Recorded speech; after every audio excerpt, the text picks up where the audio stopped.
Ketua Umum PSSI, Erick Thohir, menyatakan bahwa proses naturalisasi kiper Martin Paes masih terhambat oleh administrasi FIFA. Akibatnya, Martin Paes belum dapat membela timnas Indonesia.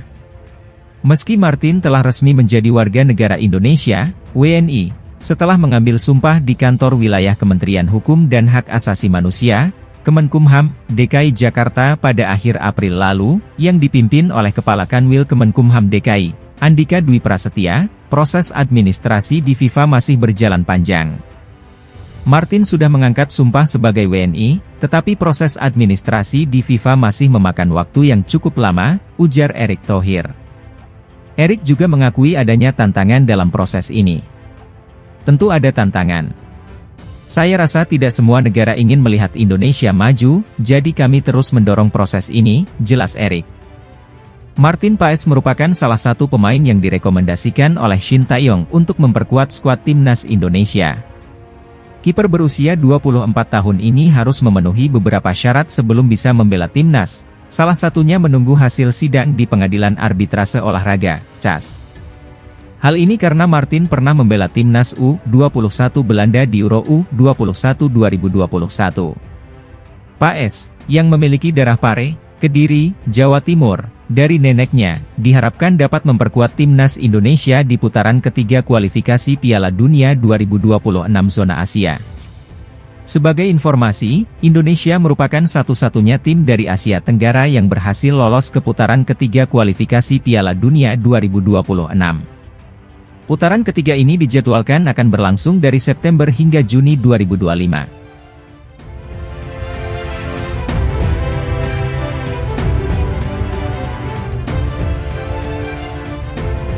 Ula Romeni belakang ini menjadi incaran klub. Calon pemain tim nasional Indonesia ini cukup meramaikan rumor bursa transfer.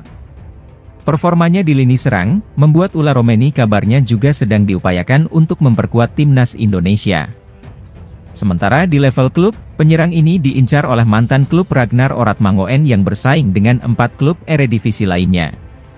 Ula Romeni saat musim perdananya di Liga Belanda 2023 hingga 2024, bermain di 15 pertandingan, bersama FC Utrecht dan memiliki kontrak hingga 2026 mendatang. Performanya yang gemilang juga sempat diganggu cedera di akhir musim Eredivisie 2023 hingga 2024. Kini, sejumlah sumber mengabarkan bahwa saat ini ada beberapa klub yang tertarik ingin merekrut Romeni di bursa transfer musim panas 2024. Keempat klub itu juga berasal dari Eredivisie, yakni Fortuna Sittard, PEC Zwolle, NAC Breda, dan SC Heerenveen. Fortuna Sittard, PEC Zwolle, NAC Breda, dan SC Heerenveen ingin merekrut Ula Romeni. Tetapi, Utrecht tidak ingin menjual meminjamkannya sekarang, demikian sumber tersebut menyampaikan. Lebih menariknya lagi, klub FC Utrecht pun dinilai enggan melepaskan Romeni. Selain kontraknya yang masih amat panjang, yakni hingga 2026, FC Utrecht nyatanya masih sangat membutuhkan pemain keturunan Indonesia tersebut. Ya, mendengar nama klub Fortuna Sittard dan SC Heerenveen tentu bukan klub yang asing di telinga pencinta sepak bola tanah air. Sebab klub Fortuna Sittard adalah tim yang dibela Ragnar pada musim 2023 hingga 2024, sementara SC Heerenveen sebelumnya adalah klub Tom Haye dan Nathan Choeaon. Mereka merupakan pemain naturalisasi timnas Indonesia. Sementara itu, Ragnar Oratmangoen yang telah terlebih dahulu menerima tawaran menjadi warga negara Indonesia, WNI, ternyata memiliki hubungan yang baik dengan Ula Romeni. Keduanya sering berbincang soal tawaran naturalisasi untuk timnas Indonesia. Tentunya diharapkan Ula Romeni bisa menyusul pemain keturunan lainnya yang sudah dinaturalisasi. Kehadiran Ula Romeni sangat dibutuhkan mengingat Garuda saat ini membutuhkan striker baru demi bisa mempertajam lini depan timnas Indonesia.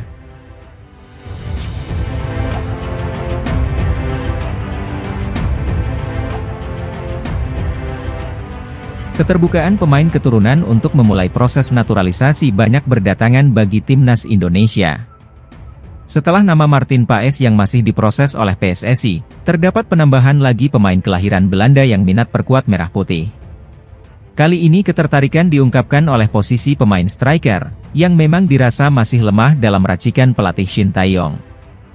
Kabar baik tersebut diungkapkan oleh Mauro Zijlstra, pemain yang baru saja mengumumkan kepindahannya menuju tim senior Volendam FC. Sebelumnya, Mauro Zijlstra memperkuat Akademi NEC Nijmegen yang berkompetisi pada kasta utama level U21 Belanda.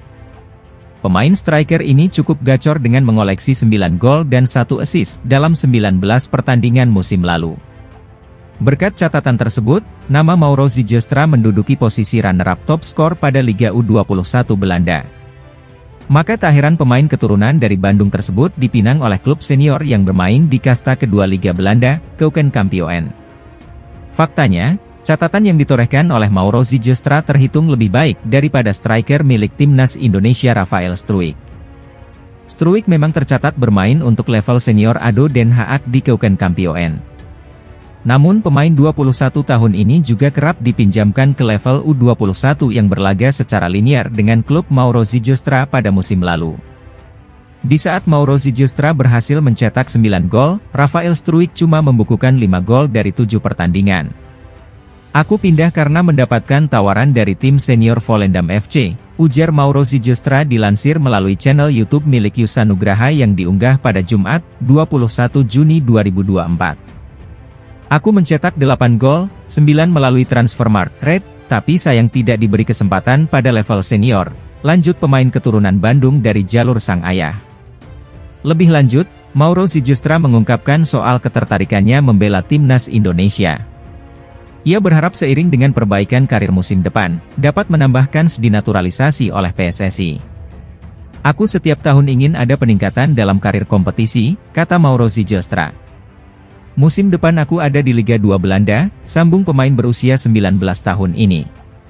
Maka ada hal positif untuk memperkuat kemungkinan dinaturalisasi PSSI, ujarnya. Yang jelas Mauro Zijlstra masih menunggu panggilan resmi dari PSSI. Semoga di masa depan bisa mendapatkan kesempatan itu, kata Mauro Zijlstra. Aku tentunya terbuka soal naturalisasi.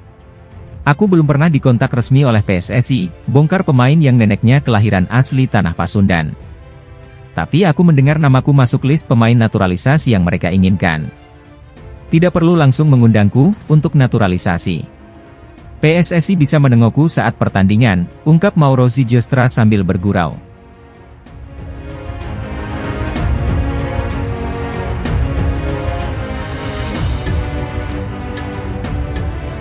Ketua Umum PSSI, Erick Thohir buka suara soal peluang menaturalisasi Kevin Dix dan Ulla Romeni untuk membela timnas Indonesia. Dikatakan Erick Thohir, selama belum ada kesepakatan maka hal itu hanya rumor belaka. Diketahui, sosok Kevin Dix dan Ulla Romeni sempat diisukan bakal dinaturalisasi timnas Indonesia. Bahkan, beredar kabar bahwa saat ini PSSI tengah melobi keduanya agar bisa menjadi amunisi tambahan timnas Indonesia di putaran ketiga kualifikasi Piala Dunia 2026 zona Asia nanti. Namun kini kabar tersebut langsung ditanggapi oleh Ketua Umum PSSI, Erick Thohir.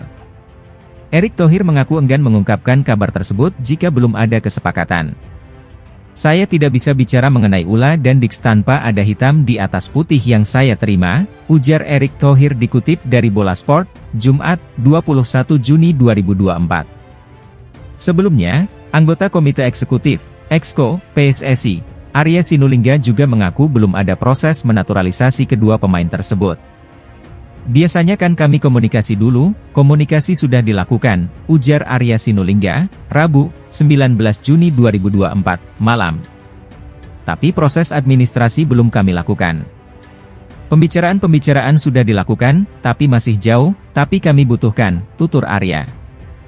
Dikatakan Arya, untuk saat ini belum bisa disampaikan berapa jumlah pemain keturunan yang masuk bidikan.